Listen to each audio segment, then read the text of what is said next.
Shalom, selamat pagi Bapak Ibu Saudara yang diberkati Tuhan. Kembali kita berkumpul bersama-sama masih dalam ibadah online di tempat kediaman kita masing-masing. Kita mau persiapkan segenap hati dan kehidupan kita. Kita mau persembahkan buat Tuhan, buat Raja kita, buat penolong, buat pembela dalam kehidupan kita. Kita mau sama-sama katakan dalam hati kita satu pengakuan iman kita bahwa dialah Tuhan kita, dialah Raja kita, Dia yang termulia dan Dia yang layak menerima segala sembah, pujian, hormat dan kemuliaan dari kita umatnya. Kita persiapkan hati kita katakan, Kaulah Tuhanku, Kaulah Rajaku.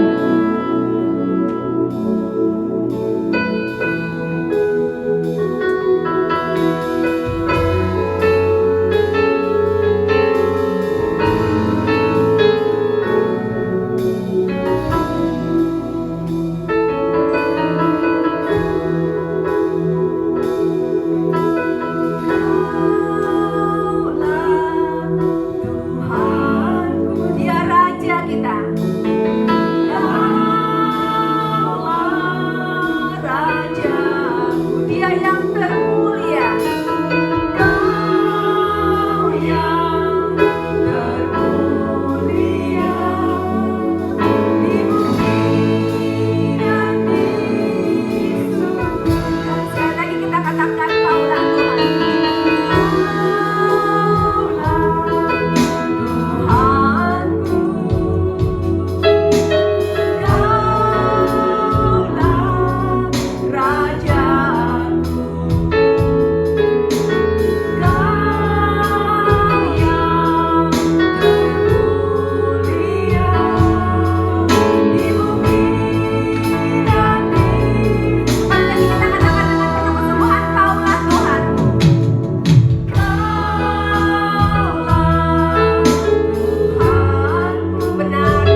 selamat dan penolong di dalam kehidupan kami.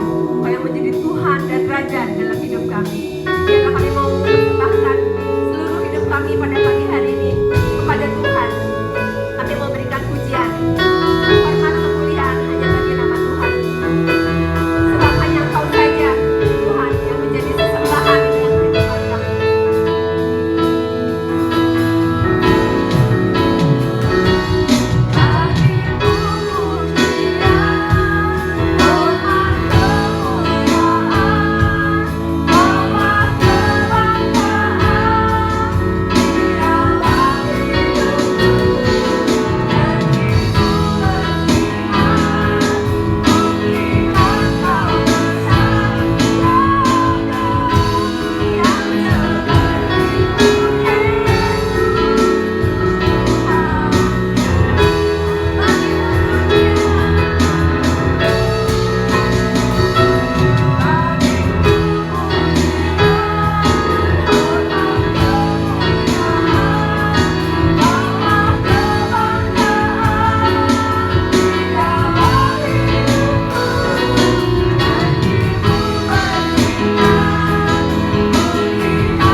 Sidang jemaat Tuhan dimanapun kami semua berada, kami mau siapkan hati kami mau persembahkan hidup kami, hati kami, puji-pujian kami kepada Tuhan.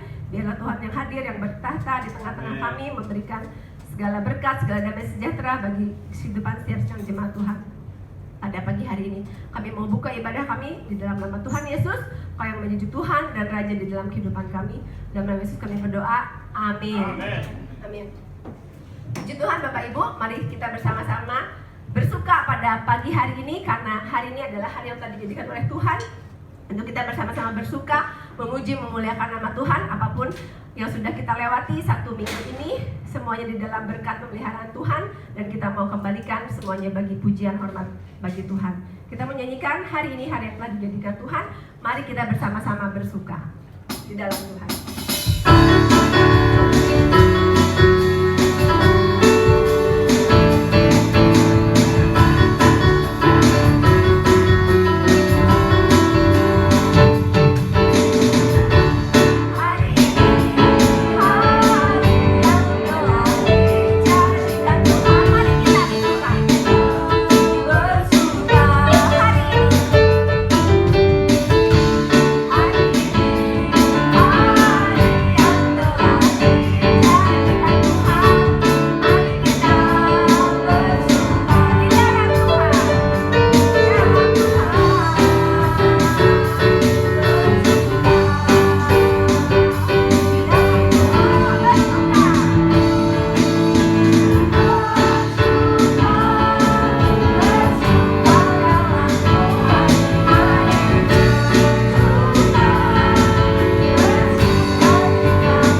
Kita memujikan pujian ini ajaib, sungguh ajaib. Ada kasih Tuhan, ada karya Tuhan yang sungguh ajaib yang memeliharakan, menyelamatkan kehidupan kita.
Perbuatan besar Tuhan dalam kehidupan kita, dan salah satu buktinya, kasihnya yang paling besar sudah Dia buktikan bagi kita, kematiannya dan kebangkitannya di atas kayu salib yang telah kita rayakan pada hari Paskah yang lalu, membuat kita selalu percaya, hati kita percaya kepada Tuhan. Di dalam apapun yang harus kita hadapi, kita mau selalu menyandarkan hati kita, pengharapan kita, kepercayaan kita kepada Tuhan. Kita mau pujikan pujian ini bersama-sama. Bangkit berdiri, meskipun mungkin ada di rumah masing-masing, kita sama-sama kita nyanyikan hatiku percaya, karena dia menjadi kekuatan dan mazmur dalam kehidupan kita. Kita pujikan dengan penuh semangat.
Kuasa penyertaannya juga tidak akan pernah meninggalkan kehidupan kita. Sebentar kita mau juga menerima berkat firman Tuhan yang akan disampaikan oleh hambanya. Kita mau persiapkan hati kita.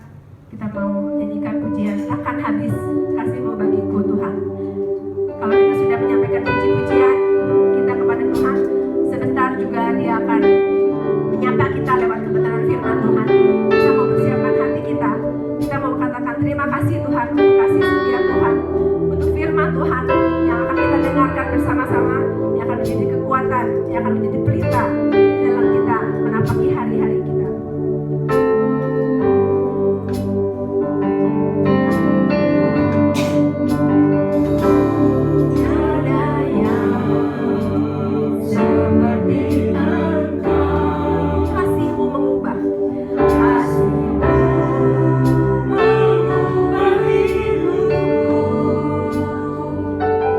Kuasamu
habis di dalam kehidupan kami.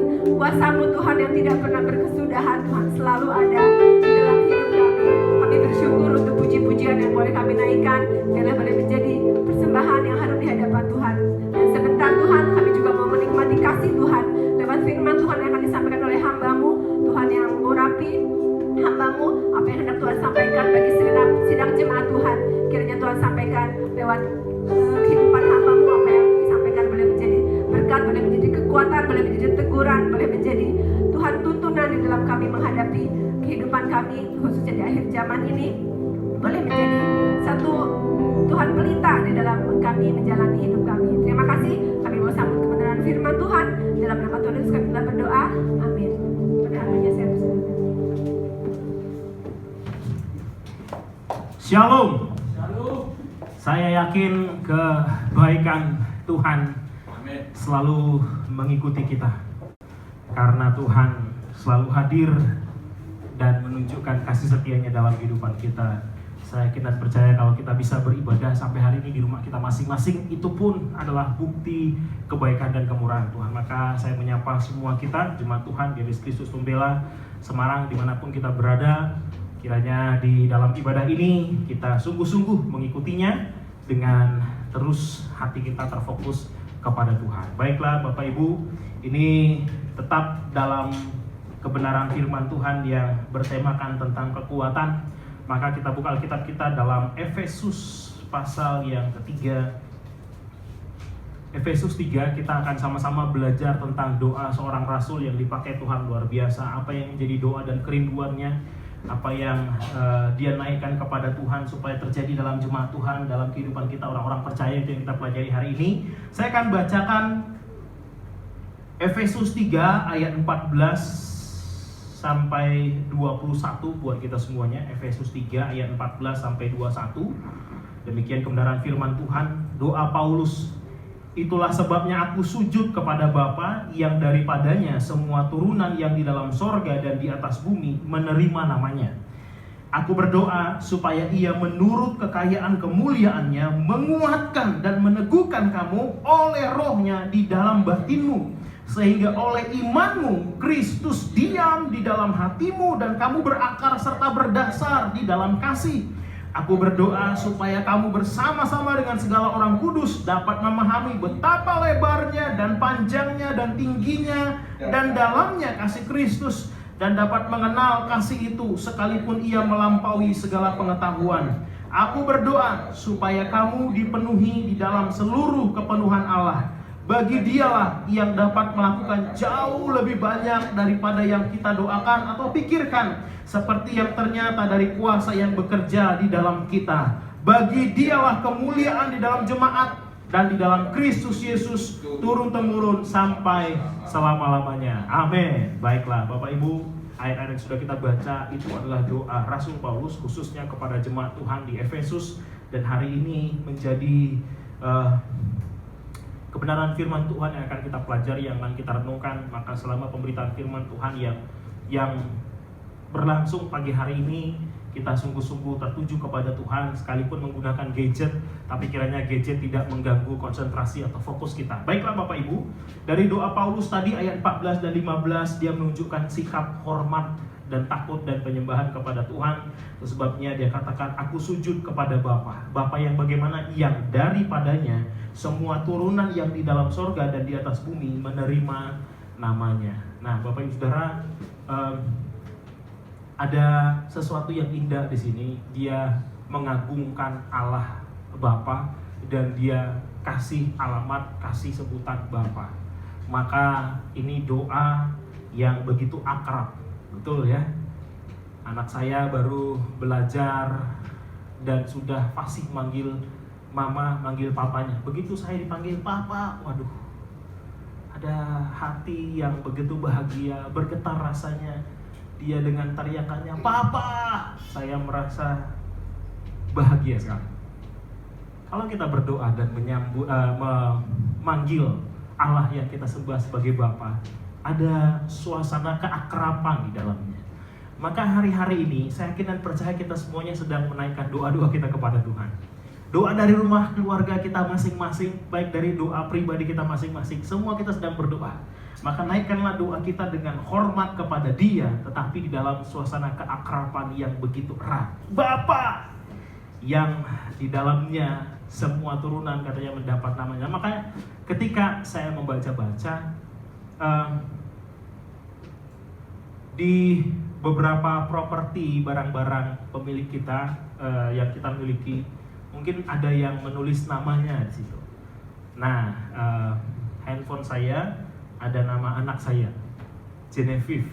Maka di handphone ini yang berkuasa di sini adalah pemilik namanya, gitu ya. Nah, barang-barang kita, pulpen mungkin, ya kan, tumbler kita kasih nama, supaya orang tahu bahwa yang berkuasa atas barang itu adalah siapa, adalah nama siapa yang tertulis di situ, begitu ya. Nah, begitu Paulus memberitahu bahwa Bapa yang memiliki otoritas atas segala sesuatunya karena Dia yang memiliki nama, maka saya yakin dan percaya nama Tuhan juga tertulis dalam kehidupan kita. Nama Tuhan juga tertulis dalam keluarga kita. Maksudnya keluarga kita, hidup kita juga ada dalam otoritas Tuhan. Nah, itu yang disampaikan oleh Rasul Paulus di awal doanya. Maka apa yang menjadi isi doanya? Ini isi doanya. Ayat 16 dia mulai. Aku berdoa supaya Ia menurut kekayaan kemuliaannya menguatkan dan meneguhkan kamu oleh rohnya di dalam batinmu. Jadi yang didoakan oleh Rasul Paulus adalah bukan supaya persoalan, pergumulan selesai atau minggat dari jemaat Tuhan di Efesus. Ternyata enggak. Yang dia doakan adalah supaya jemaat Tuhan kuat dan teguh. Nah, siapa yang menguatkan itu? Yang menguatkan itu adalah Tuhan, Allah Bapa yang tadi. Allah Bapa yang kepadanya kita berdoa. Dia yang menguatkan dan meneguhkan kita oleh rohnya di dalam batin kita. Menurut kekayaan, menurut kemuliaannya. Nah, indah sekali nih saudara. Efesus 1 ayat 19 juga ada tertulis. Efesus 1 ayat 19 ini sering kita bacakan di tempat ini, dalam pelayanan di tempat ini. Ayat 19 Efesus 1. Dan betapa hebat kuasanya bagi kita yang bekerja sesuai dengan kekuatan kuasanya. Mirip-mirip dengan itu doa Rasul Paulus diulangi lagi di ayat 16, supaya Ia menurut kekayaan kemuliaannya menguatkan dan meneguhkan kamu oleh rohnya di dalam batinmu. Maka jemaat Tuhan di Efesus waktu itu goyah imannya karena melihat Rasul Paulus kok ada dalam aniaya, kok terpenjara. Maka justru dalam penjara Paulus menulis suratnya dan justru berdoa kepada jemaat yang ada di luar penjara, ada dalam kebebasan, yang mereka masih bebas menentukan hidup mereka. Nah, doa Rasul Paulus dari dalam penjara ini justru dia tujukan kepada Bapa supaya jemaat Tuhan kuat dan teguh. Maka jemaat Tuhan GBS Kristus Pembela Semarang dimanapun kita berada, ini yang menjadi doa kita semuanya, supaya Tuhan menguatkan dan meneguhkan iman kita dalam situasi apapun. Bukan hanya dalam situasi pandemik ini, bukan, karena pandemik ini sementara. Yang setuju katakan amin. Sementara saja. Memang dalam situasi yang sementara ini ya pergumulan makin berat, pergumulannya unik, belum pernah terjadi sebelumnya. Memang ya, tapi ini sementara. Maka Tuhan menguatkan dan meneguhkan iman kita bukan hanya di situasi pandemi yang gak tahu berapa bulan akan berlangsung, tapi sepanjang kehidupan kita kiranya Tuhan menguatkan dan meneguhkan kita. Menguatkan dan meneguhkan kita. Menguatkan dan meneguhkan kita. Karena mengalami pergumulan, menghadapi pergumulan dan kerasnya tantangan hidup, hari-hari ini kita memang perlu dikuatkan dan diteguhkan. Dikuatkan dan diteguhkan. Ada keluarga kita di Semarang ini, keluarga Sitompul, yang dalam minggu ini suaminya dipanggil Tuhan, mengalami kedukaan.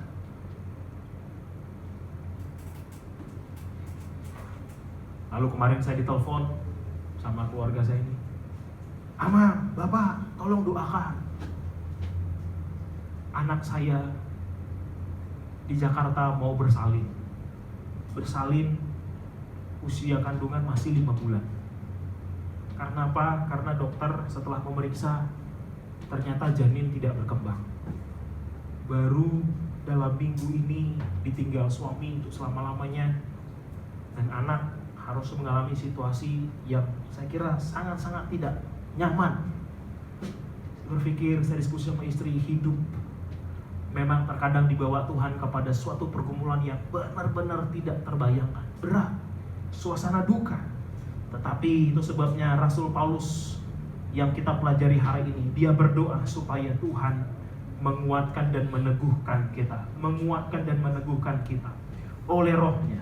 Sehingga, ada kata sehingga di ayat 17, oleh imanmu Kristus diam di dalam hatimu dan kamu berakar serta berdasar di dalam kasih. Nah, Bapak Saudara, iman kita, Kristus diam di dalam hati kita. Bapak Saudara, semua orang mengalami situasi sulit. Tetapi bagi kita yang didiami Kristus ini, sejatinya kita punya pengharapan yang teguh, yang tidak bisa tergoyahkan oleh apapun. Saya percaya itu. Nah, iman kita berkata Kristus diam. Diam itu artinya stay, berdiam, tinggal, menemani, menyertai. Ada Kristus yang mendiami kita, ada Kristus yang menemani perjalanan hidup kita, ada Kristus yang menemani kita dalam situasi tersulit sekalipun. Maka indah sekali ketika Rasul Paulus mengatakan itu dalam Galatia 2:20. Memang aku hidup, tapi bukan lagi aku sendiri yang hidup, melainkan Kristus yang hidup dalam aku. Kalau kita perkatakan ini dalam kehidupan kita, memang kita mengalami situasi sulit, tapi bukan aku sendiri yang menghadapi situasi sulit ini. Karena apa? Karena ada Kristus yang diam, tinggal, mendiami, menemani, menyertai, menguatkan, meneguhkan kehidupan kita semuanya. Nah, Bapak Saudara, Paulus menggunakan metafora berakar dan berdasar. Berakar serta berdasar. Berakar itu sangat dibutuhkan oleh sebuah pohon untuk bisa tetap teguh walaupun ada begitu badai yang begitu kencang menerpa pohon itu. Beberapa waktu yang lalu Semarang dilanda hujan angin. Saya pikir badai juga lah. Macet sepanjang arteri itu. Karena apa? Ada pohon yang tumbang. Ada pohon yang tumbang. Pohon satu tumbang, masuk ke jalan raya, terhambat semuanya. Tapi apakah semua pohon tumbang?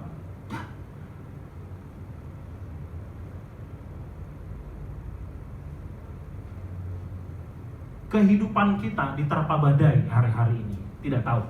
Suasana duka, ekonomi, tantangan apapun, keluarga, semuanya, baik pengusaha besar, pengusaha kecil, karyawan, semuanya terkena badai ini. Tapi ketika iman kita berakar kokoh, badai tidak akan menghancurkan kehidupan kita. Setuju? Katakan amin. Selain berakar, Paulus menggunakan kata berdasar atau fondasi di sini. Nah, bagi kita yang mengerti tentang ilmu bangunan, semakin tinggi bangunan itu hendak dibangun, maka semakin kokoh fondasinya terlebih dahulu dipastikan berdiri.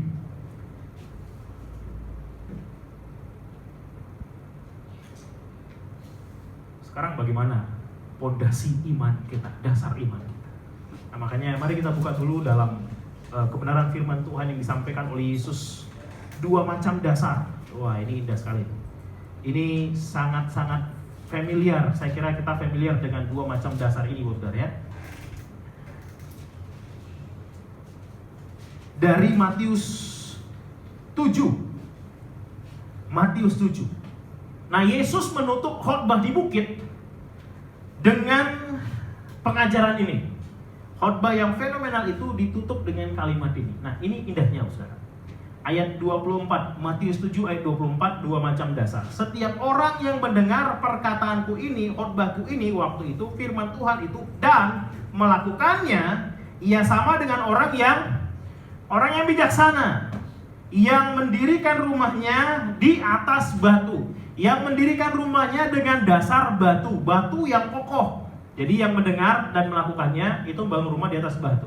Kemudian turunlah hujan dan datanglah banjir, lalu angin melanda rumah itu, tetapi rumah itu tidak rubuh sebab didirikan di atas batu. Tetapi setiap orang yang mendengar perkataanku ini dan tidak melakukannya, ia sama dengan orang yang bodoh yang mendirikan rumahnya di atas pasir. Sama-sama mendirikan rumah, sama-sama dia keluar biaya, sama-sama dia mengerahkan tenaga, mengerahkan pikiran untuk membangun rumah, tetapi perbedaannya terletak pada apa? Pada dasar. Betapa pentingnya dasar, betapa pentingnya pondasi. Maka ayat 27, kemudian turunlah hujan dan datanglah banjir, lalu angin melanda rumah itu sehingga rubuhlah rumah itu dan hebatlah kerusakannya. Sama-sama didatangi hujan, sama-sama diterpa angin, sama-sama kena banjir, tapi dasar itu yang membedakan.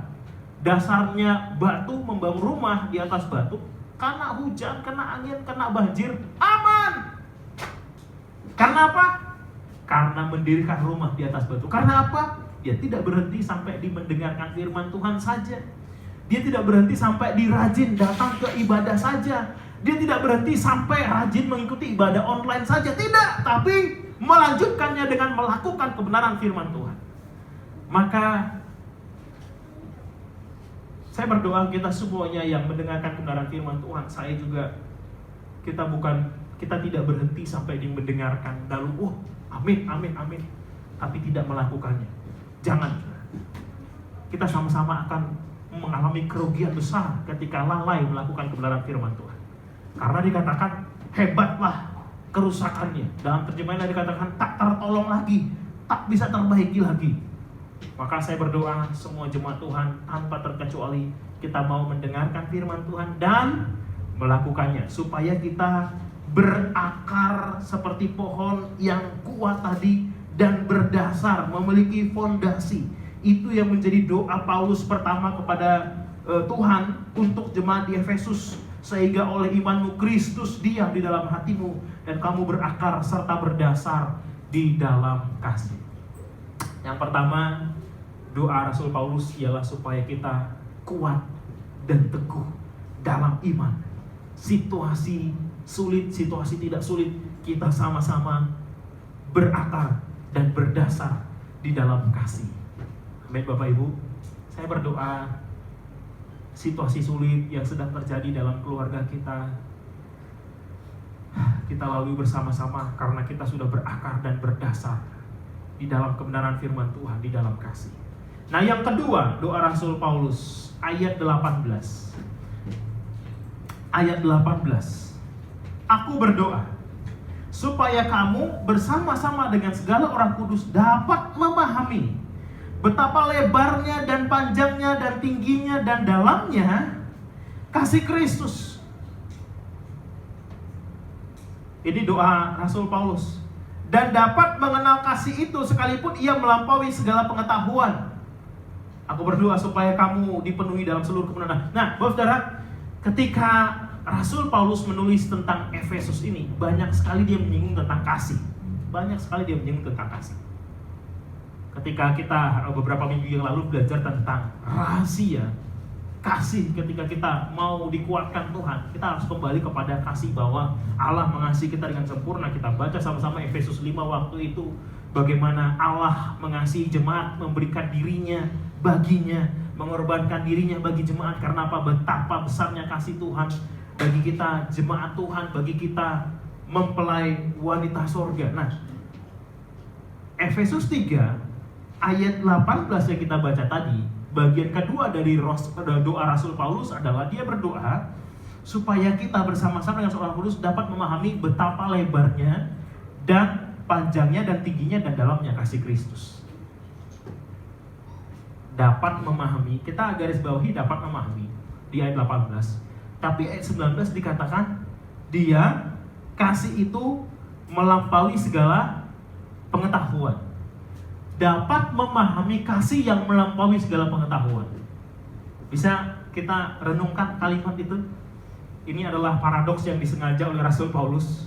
Memahami kasih yang tidak terjangkau oleh pengetahuan apapun. Memahami kasih yang tidak terpahami sesungguhnya. Kalimat sederhananya begitu. Tapi sekalipun itu tak terpahami, usaha untuk memahami tetap harus kita lakukan. Wah, ini indah sekali nih. Jadi kasih Tuhan bagi kita sejatinya tak terpahami. Karena apa?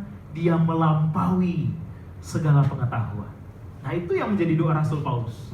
Dia kembali mengingatkan jemaat Tuhan yang lagi ada dalam kegalauan, ada dalam persimpangan iman, untuk kembali merenungkan betapa lebarnya dan dalamnya dan tingginya kasih Kristus. Lebarnya kasih Kristus sampai kasih ini menjangkau semua etnis. Semua. Tidak satu etnis atau unreached people group pun, suku-suku terasing, suku-suku terabaikan yang tidak bisa dijangkau oleh kasih ini. Betapa lebarnya kasih itu. Maka kalau kasih Tuhan lebar, bisa menerima siapapun. Bagi kita yang percaya, kalau kasih kita begitu sempit, hanya menerima sebagian kecil orang saja, hanya menerima orang-orang yang sama dengan kita, sama latar belakangnya, sama pendidikannya, sama sukunya, sama termasuk agamanya. Menurut saya, kita perlu memahami lagi kasih Kristus, betapa lebarnya kasih Kristus, betapa dalamnya kasih Kristus, sampai dalamnya ini bisa menjangkau orang terburuk sekalipun. Betapa dalamnya kasih Kristus, sampai kasih ini pun bisa menjangkau orang dalam kondisi paling terpuruk hidupnya. Betapa dalamnya kasih Kristus. Maka ketika kasih Kristus adalah kasih yang dalam, maka mari kita praktikkan untuk kasih kita juga belajar makin lama makin dalam, makin lama makin dalam. Hari-hari ini kan seperti yang Tuhan Yesus sampaikan, di akhir zaman kasih kebanyakan orang akan menjadi dingin. Kasih kebanyakan orang akan menjadi begitu dangkal. Dangkal sekali kasih orang hari-hari ini. Berapa banyak orang yang ketangkap maling handphone, digebukin rame-rame. Memang saya tidak setuju ada maling handphone. Nggak setuju juga. Beberapa hari yang lalu saya melihat di sebuah Instagram ada video nenek-nenek curi beras. Karena memang udah, waduh, ekonomi mungkin udah gimana ya, nenek-nenek ketangkap, dipukulin. Udah nenek-nenek, saya pikir, aduh, iya memang beliau salah, tetap salah. Tetapi kasih yang begitu dangkal dipraktekkan orang hari-hari ini. Saya berpikir orang yang mukul itu apa tidak pernah melakukan kesalahan? Saya kira mungkin lebih parah kesalahannya, hanya tidak tertangkap saja. Banyak orang kan begitu, berani menghakimi karena apa? Wah, bukan karena dia lebih baik, enggak, karena belum ketangkap saja. Ketika melihat orang gagal, kita tidak boleh bersukacita lalu menyebarkan kegagalan orang. Saya pikir enggak lah. Kita bukan menjadi part of solution, kita menjadi part of the problem justru. Kasih Kristus, kasih yang dalam, sampai dia bisa menjangkau orang paling terburuk sekalipun, orang dalam kondisi paling terbawah sekalipun. Kasih Kristus begitu dalam. Mari kasih kita makin lama makin dalam. Suami-suami, bapak-bapak yang saya hormati, kasih kita jangan dangkal. Jangan dangkal hari-hari ini. Berapa banyak orang ya, saya baca hampir di semua kota, bukan semua kota, hampir di media-media terpercaya, beritanya hari-hari ini ya seperti itu. Apa yang meningkat hari-hari ini setelah work from home? KDRT, kekerasan dalam rumah tangga meningkat hari-hari ini. Angka perceraian juga meningkat, katanya seperti itu. Ada banyak faktor memang, ada banyak faktor. Faktor ekonomi, faktor stres, tidak ada kerjaan atau apapun, meningkatkan emosi cepat tingkat. Lalu masalahnya sebenarnya tidak lebih buruk dari masalah sebelum-sebelumnya, sebelum pandemi, tapi karena situasi tidak disikapi dengan baik, manajemen konfliknya masih buruk, sehingga KDRT, kekerasan dalam rumah tangga meningkat, konflik meningkat. Maka indah sekali kita renungkan lagi kebenaran firman Tuhan. Bagian kedua dari doa Rasul Paulus, dia berikan agar kita memahami betapa lebarnya dan panjangnya dan tingginya dan dalamnya kasih Kristus yang sudah menjangkau kita. Kalau kasih itu sudah menjangkau kita, kenapa kita tidak mempraktekkan kasih yang betapa lebar, panjang, tinggi dan dalam kita?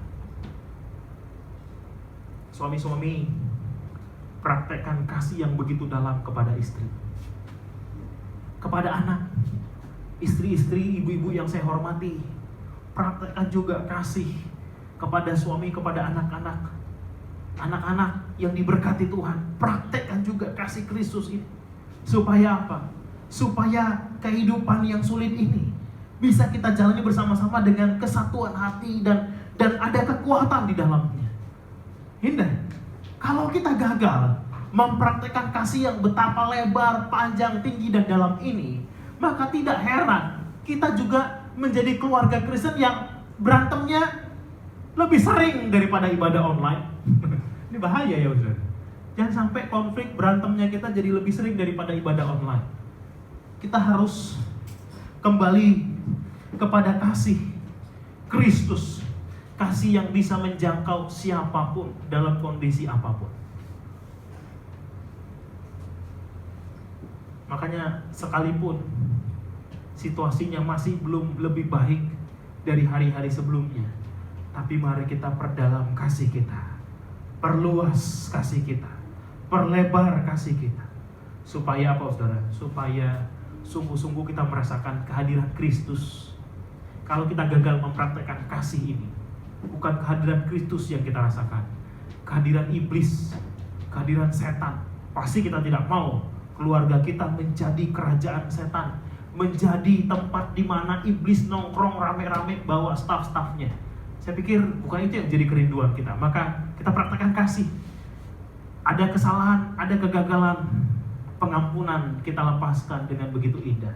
Maka pasti kita semuanya semakin kuat, semakin teguh di dalam kehidupan kita. Itu yang kedua.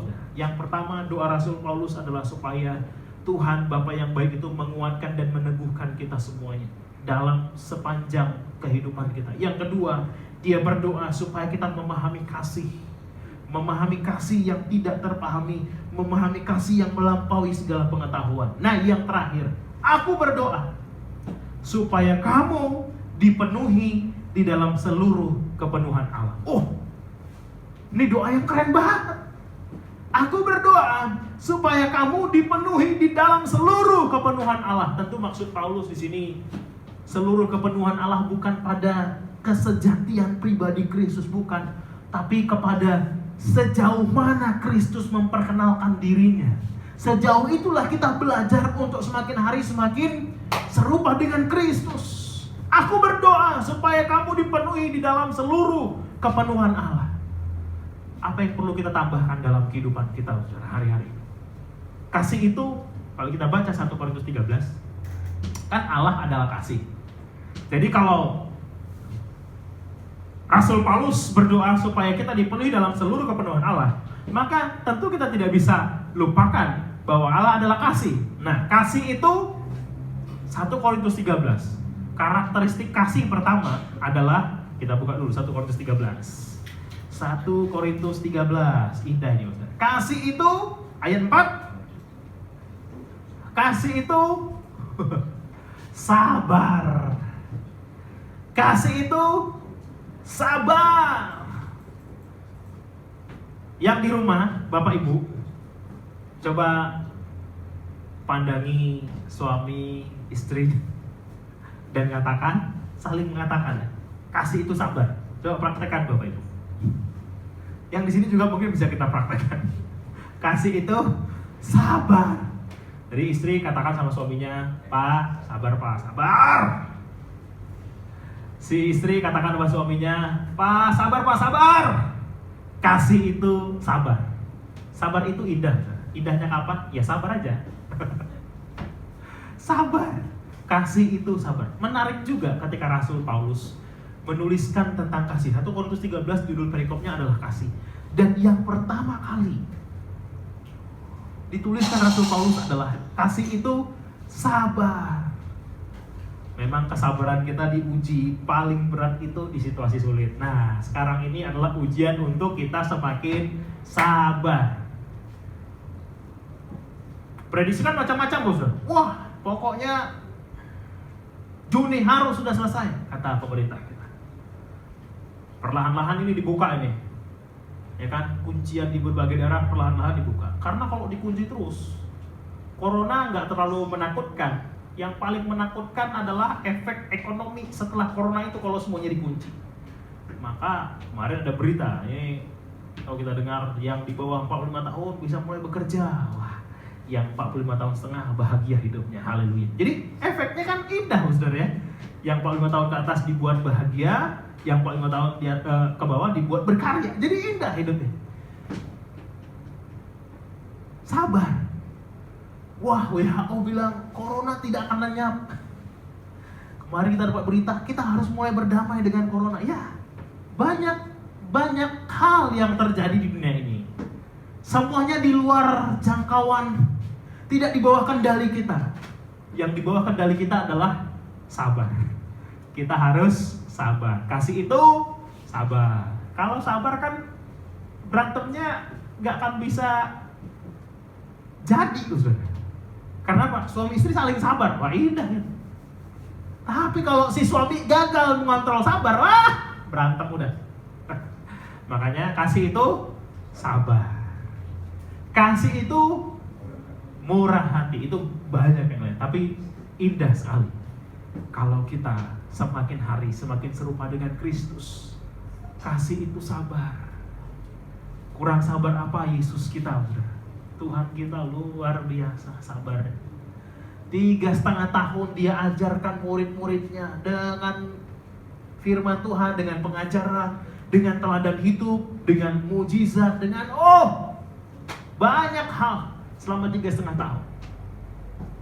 Salah seorang dosen saya bilang itu kalau hitung SKS bukan cuma S1 itu lebih dari doktor itu. Karena apa? 3 tahun tapi 24 jam bersama terus. Jadi bukan S1 doang, itu udah doktor. Kalau secara SKS itu, saya pikir ada benarnya juga. Jadi mereka langsung mendapatkan pengajaran dari the greatest teacher, guru, maha guru, pribadi yang maha tahu, langsung diajarin kepada murid-muridnya 3,5 tahun. Tapi kalau melihat peristiwa penyaliban, semuanya kabur kok. Kalau kita baca, yang kabur itu bukan cuman Petrus, semuanya juga kabur menyelamatkan diri.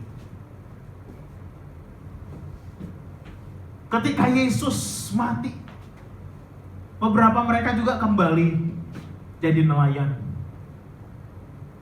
jadi penjala ikan, kembali ke kehidupan lama mereka. Yesus tetap sabar. Dia ajarkan lagi, dia sampaikan lagi kebenaran firman Tuhan. Yesus bukan saja deny itu apa ya? Petrus menyangkal, tapi juga dihianati. Saya kira seandainya Yudas tidak memilih bunuh diri dan bertemu dengan Yesus dibangkitkan, saya kira Yudas pun akan mendapatkan pengampunan. Saya kira. Karena apa? Karena kasih Kristus menjangkau siapapun. Kasih itulah yang harusnya kita praktekkan dalam kehidupan kita, sehingga kita semakin hari menggenapi doa ketiga dari Rasul Paulus. Kita dipenuhi dalam seluruh kepenuhan Allah. Kalau si istri dalam rumah tangga dipenuhi dalam kepenuhan Allah kan indah. Si suami juga kalau dipenuhi dalam seluruh kepenuhan Allah, praktek hidupnya benar-benar kasih, juga indah. Situasi sulit masih tetap berlangsung, tapi karakter kita makin lama makin Kristus. Itu yang sebenarnya Tuhan inginkan terjadi dalam kehidupan kita. Bukan lalu bersungut-sungut, lalu menyalahkan pemerintah, menyalahkan kenaikan BPJS. Betul ya Pak Yones ya? Statusnya keren banget tadi. Bapak Ibu, nggak usah dikeluhkan lah kebijakan-kebijakan pemerintah. Sabar dan terus berharap kepada Tuhan. Saya percaya Tuhan terus bekerja dalam setiap suasana untuk membangun karakter kita makin lama makin Kristus. Untuk membangun keluarga kita makin lama makin berharapnya kepada Tuhan. Supaya apa? Supaya kita tidak merasa nyaman dengan penghasilan sekian, oh aman, enggak. Supaya kita justru merasa aman ketika apa? Ketika kita mengerti bahwa ada Tuhan yang tidak pernah membiarkan meninggalkan kita dalam situasi apapun. Makanya Rasul Paulus memberikan doa itu kepada jemaat Efesus. Yang pertama dia berdoa supaya Allah Bapa menguatkan dan menumbuhkan kita dan kita terus berakar berdasar di dalam kasih. Yang kedua dia berdoa supaya kita memahami kasih yang tidak terpahami itu. Dan kita terus berusaha untuk menikmati kasih Tuhan, mengenal kasih Tuhan itu. Dan yang ketiga, dia berdoa supaya praktek kasih itu nyata. Kita praktekkan. Bapak saudara, berapa kali kita dengarkan khotbah tentang kasih? Pertanyaannya bukan soal mendengarkan, tapi seberapa banyak kita bersedia membuka hati kita dan kita mempraktekkan kasih itu dalam kehidupan nyata. Dalam kehidupan nyata, dalam keluarga kita. Jangan sampai orang-orang terdekat kita merasa, wah, papa ini baik sama orang, sama kita enggak. Ada loh keluhan-keluhan seperti itu. Populer di luar, tapi tidak populer di dalam. Saya pikir harusnya kita kebalikannya. Tidak perlu populer di luar. Ya kalau Tuhan mengizinkan dampaknya bisa lebih besar, silakan, itu waktunya Tuhan. Kepercayaan dari Tuhan, anugerah Tuhan. Tapi yang paling penting kita lakukan adalah bagaimana kita bisa mempraktekkan kasih ini bagi orang-orang terdekat kita terlebih dahulu. Ketika nanti waktunya tiba, Tuhan memperluas, yaitu waktunya Tuhan. Jangan sampai kita terkenal baik di luar, tapi bagi anak kita, bagi istri kita, dia bilang ini orang penjahat, ngomongnya dong yang baik. Saya berdoa itu tidak terjadi dalam kehidupan saya.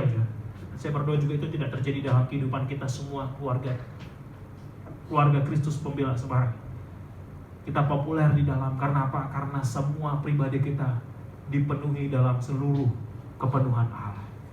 Kalau doa-doa Rasul Paulus ini bisa terjadi nyata dalam kehidupan kita, maka ditutup dengan doksologi di ayat 20. Bagi dialah yang dapat melakukan jauh lebih banyak daripada yang kita doakan atau pikirkan. Ini yang sering saya kutip di dalam doa, saudara. Karena apa? Karena Tuhan kita dapat melakukan jauh lebih banyak daripada yang dapat kita doakan atau pikirkan. Kita menaikkan doa hari-hari ini seperti yang kita sepakati di awal. Kita menaikkan doa hari-hari. Doa kita mungkin, Tuhan berikan saya pekerjaan yang lebih baik.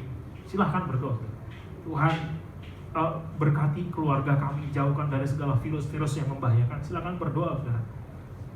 Tuhan tolong kami berikan ide-ide kreatif dalam menjalani masa pandemik ini.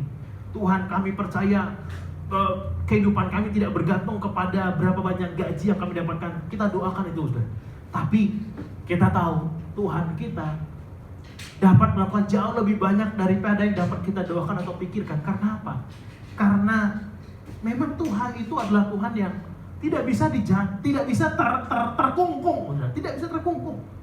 Tidak bisa dibatasi oleh termasuk doa orang-orang kudus sekalipun, tidak bisa. Ada yang mengatakan teologi itu adalah ilmu yang membuat Tuhan bisa ada di box. Saya pikir ada benarnya juga. Karena kadang-kadang pemahaman kita membuat Tuhan kita itu bisa terkungkung oleh sejauh mana pemahaman kita. Padahal dia adalah pribadi yang tidak terbatas. Bagaimana pikiran kita yang sekecil ini bisa memahami pribadi yang luas, tak terbatas, tak terjangkau, yang sudah ada dari kekal sampai kepada kekal. Nah, Tuhan ini dapat melakukan jauh lebih banyak daripada yang kita doakan atau pikirkan. Seperti yang ternyata dari kuasa yang bekerja dalam kita. Maka dia akhir lagi dengan doksologi. Dia tulis di ayat 21. Bagi dialah kemuliaan di dalam jemaat dan di dalam Kristus Yesus turun-temurun sampai selama-lamanya, amin. Nah, bagi dialah kemuliaan, bagi Kristuslah kemuliaan. Bagi Kristuslah kemuliaan. Makanya hidup kita di tengah-tengah pandemik ini, jangan pernah lupa, hidup kita juga adalah hidup untuk kemuliaan Tuhan. Hidup kita untuk kemuliaan Tuhan. Pelayanan kita untuk kemuliaan Tuhan. Bukan untuk nama baik kita sendiri, bukan untuk sebatas tercukupnya kebutuhan keluarga kita. Bukan itu. Tujuan akhirnya adalah supaya kehidupan keluarga kita itu bagi kemuliaan Tuhan. Jadi ketika fokus kita bagi kemuliaan Tuhan, situasi pandemik tidak akan membuat iman kita hancur, tidak akan membuat pengharapan kita kadaluarsa. Karena apa? Karena kita mengerti ada Tuhan yang menguatkan kita dan meneguhkan kita.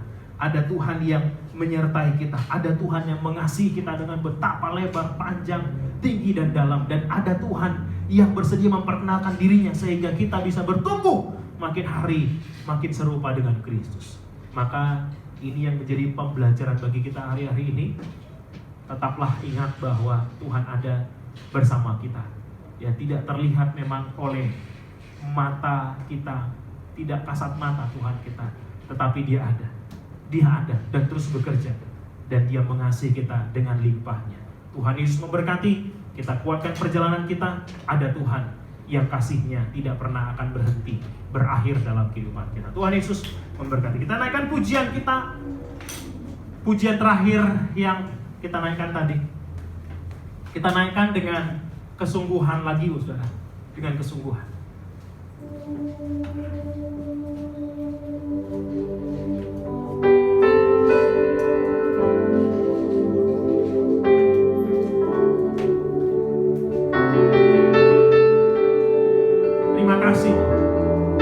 Terima kasih. Ada Tuhan yang menyertai hidup kami. Itu yang membuat kami akan tetap berdiri teguh. Terima kasih, Yesus.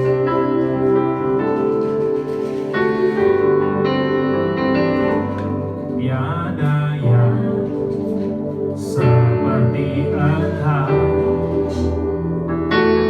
kasih-Mu mengubah hidupku, kuasa-Mu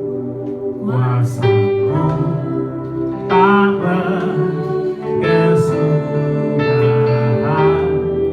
nyata di dalam hidupku.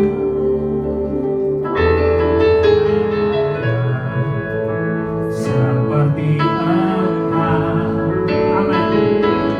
Kasih-Mu mengubah hidupku, kuasa-Mu tak berkesudahan, nyata di dalam hidupku. Takkan habis kasih-Mu bagi, mengalir di sepanjang hidupku.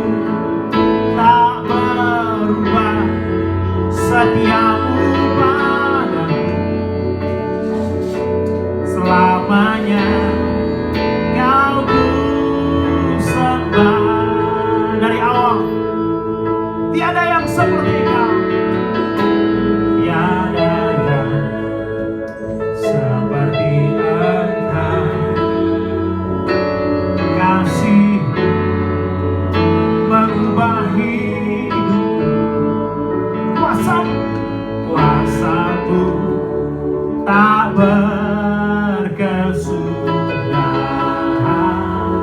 nyata di dalam hidupku. Takkan habis kasih-Mu bagi, terus mengalir di sepanjang hidupku. Tak berubah setia-Mu padaku, selamanya Kau ku sembah. Takkan habis kasih-Mu mengalir di sepanjang hidupku. Tak berubah setia-Mu padaku, selamanya Kau ku sembah. Kita nikmati hadirat Tuhan di rumah kita masing-masing. Seberapa banyak di antara kita yang masih percaya bahwa kasih Tuhan mengalir dalam kehidupan kita, tidak pernah berhenti.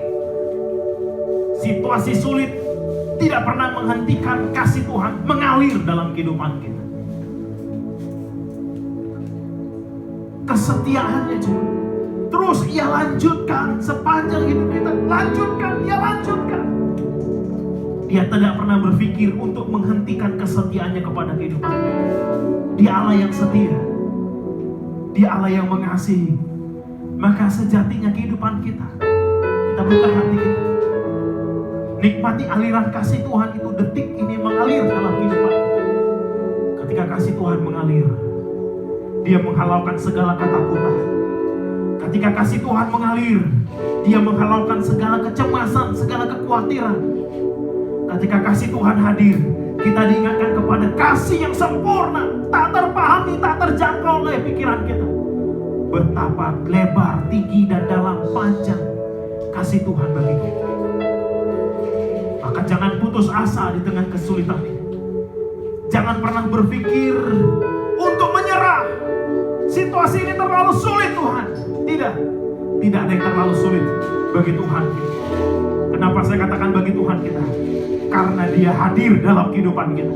Jangan pernah lupakan kebenaran Tuhan itu. Bahwa Tuhan hadir dalam kehidupan kita. Kita hidup, yes, tapi bukan lagi kita sendiri yang hidup. Kristus hidup dalam kehidupan kita. Maka biarkan Tuhan berkarya, izinkan Dia berkarya dalam situasi apapun, termasuk dalam situasi sulit hari-hari ini. Pergumulan kesehatan, pergumulan ekonomi, pergumulan anak-anak kita, masa depan kita. Firman Tuhan berkata, jangan kita khawatir akan hari esok, karena esok pun Tuhan pasti memelihara kehidupan kita. Karena esok pun Tuhan ada, sudah menjamin semuanya. Menurut kekayaan kemuliaannya, menurut kehebatan kuasanya. Dia Tuhan yang bekerja bukan menurut pikiran kita, tapi menurut kehebatan kuasanya, kemuliaannya.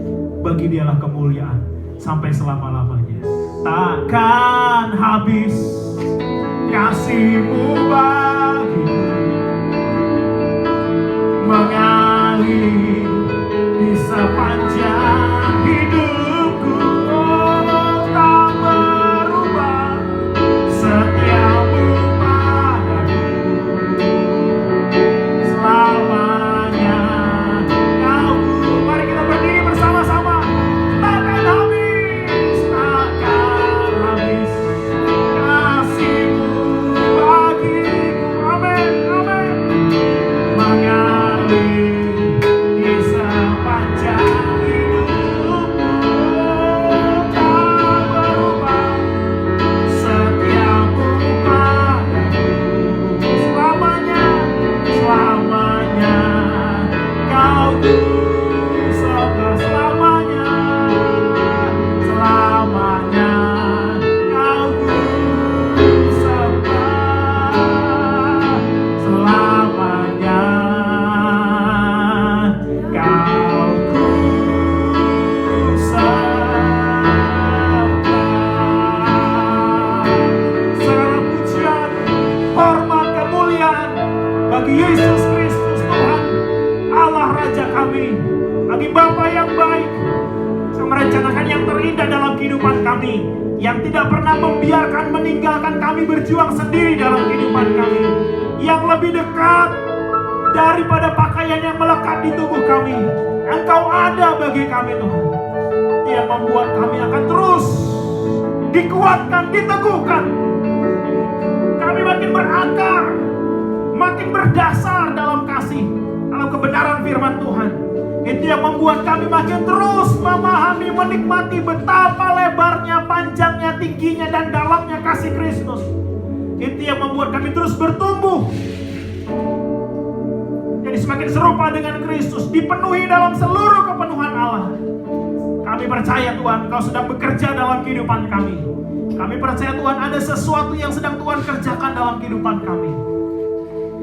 Dan kami izinkan segala karya-Mu membentuk kehidupan kami.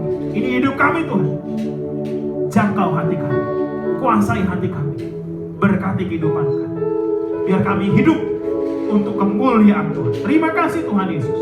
Terima kasih Tuhan. Hamba-Mu selesai berbicara, tapi kami percaya Roh Kudus terus berkarya, mengingatkan kami akan kebenaran firman Tuhan ini, menguatkan kami menjadi pelaku-pelaku kebenaran firman Tuhan yang setia, sehingga bangunan rumah kami kokoh karena dibangun di atas batu. Situasi sulit apapun tidak akan menghancurkan rumah rohani dalam kehidupan kami. Terpujilah nama-Mu ya Tuhan.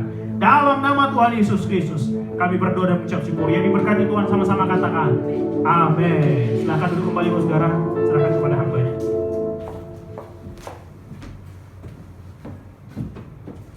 Puji Tuhan Bapak Ibu Saudara sekalian, ada kasih Tuhan yang senantiasa memenuhi kehidupan kita dalam kita menapaki musim-musim hidup kita. Ada pengumuman untuk ibadah sekolah minggu, nanti akan dimulai siang pukul 11:30 sebentar. Jadi bagi anak-anak sekolah minggu semua boleh sama-sama kita beribadah kepada Tuhan pukul 11:30. Lalu ibadah minggu depan tetap dimulai pukul 9 pagi ibadah umum, dan ada komsel setiap hari Rabu pukul 6:30 malam via Instagram. Juga ibadah youth setiap hari Sabtu pukul 7 malam via Instagram juga. Mungkin pengumuman sekian, saya kembalikan, saya serahkan kepada Bapak Gembala.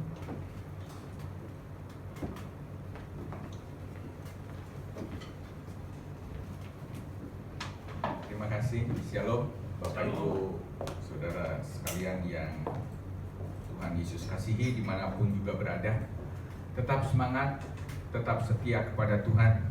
Apapun yang kita lakukan, kita kerjakan semuanya untuk kemuliaan nama Tuhan. Kita tetap berdoa supaya kembali kelak kita nanti boleh bersekutu bersama-sama dalam pertemuan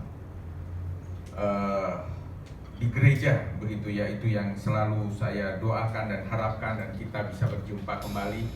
Tetapi seperti firman Tuhan katakan, sabar ya, sabar, ada waktunya. Jika memang pemerintah sudah memberikan sinyal begitu untuk ibadah di gereja boleh kembali dilaksanakan, kita akan tunggu saat itu. Puji Tuhan, saya tetap berdoa bahwa bagi Bapak Ibu Saudara sekalian dimanapun juga tetap sehat, baik secara fisik,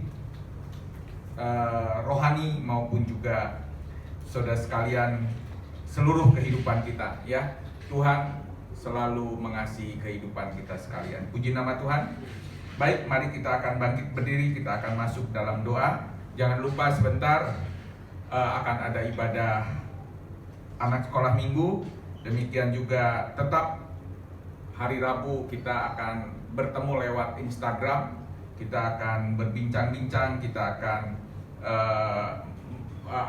memahami bersama kebenaran firman Tuhan. Baik, mari kita bangkit berdiri bersama-sama. Kita akan selesaikan persekutuan ibadah kita dalam kasih-Nya. Puji Tuhan.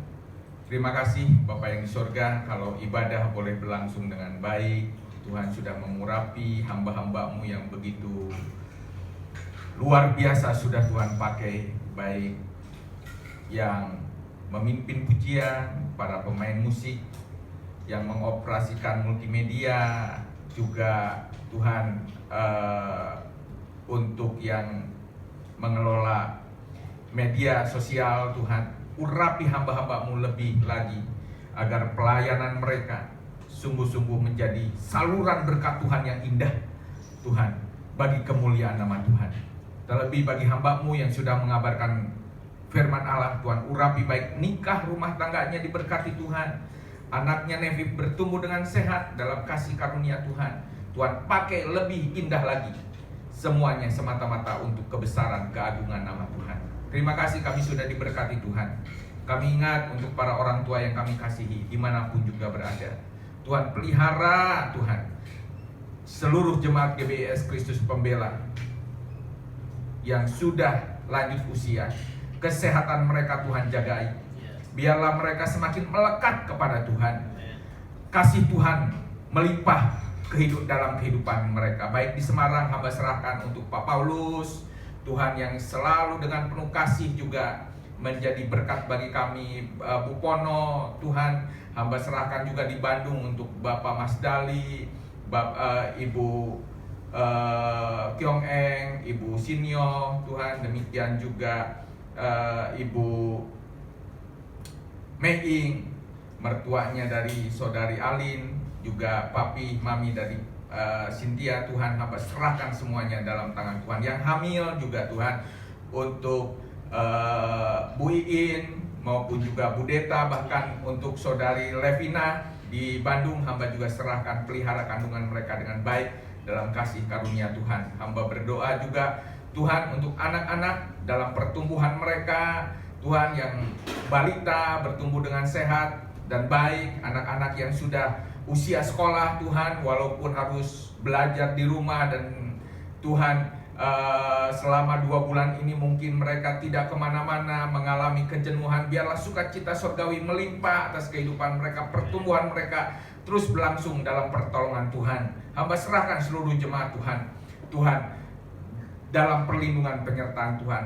Jauhkan dari mara bahaya, musibah, kecelakaan, bahkan sakit penyakit, wabah sakit penyakit yang menular. Tuhan, halaukan dimanapun anak-anak-Mu berada, kasih Tuhan melimpah. Bahkan hamba berdoa untuk bangsa dan negara kami Indonesia, bagi Bapak Presiden beserta seluruh staf, para menteri Tuhan, yang mereka bekerja keras untuk mengendalikan wabah COVID-19 ini. Kiranya Tuhan berikan kebijaksanaan kepada mereka, kebijaksanaan yang dari sorga, supaya mereka bisa, Tuhan, diberikan kemampuan dari Tuhan untuk bisa, Tuhan, mengendalikan COVID-19 ini. Bahkan grafik korban COVID-19 semakin hari semakin menurun di Indonesia ini, bahkan di dunia ini. Tapi juga kami serahkan untuk pemulihan ekonomi, pemulihan segala sesuatu bagi kelangsungan kami sebagai warga bangsa di negara kami. Kami serahkan ke dalam tangan Tuhan.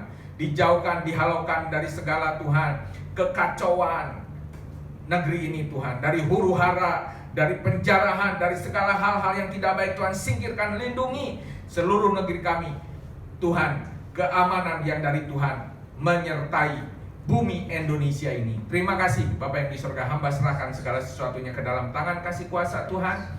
Dan Bapak, Ibu, Saudara sekalian, persiapkan hatimu, arahkan pandanganmu kepada Kristus Yesus Tuhan kita, dan tadahkanlah tanganmu untuk menerima berkat Tuhan.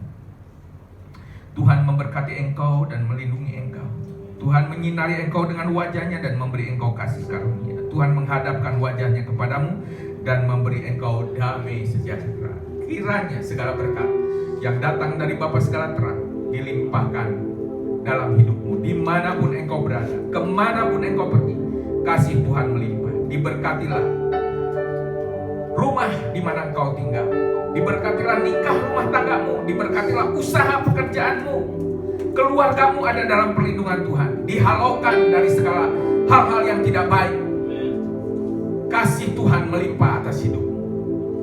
Dan kiranya saudara sekalian, terimalah segala berkat dari Allah Bapa, kasih kemurahan dari Allah Putra, serta persekutuan dengan Allah Roh yang Kudus menyertai kita saat ini sampai Tuhan Yesus datang kali yang kedua. Terima kasih.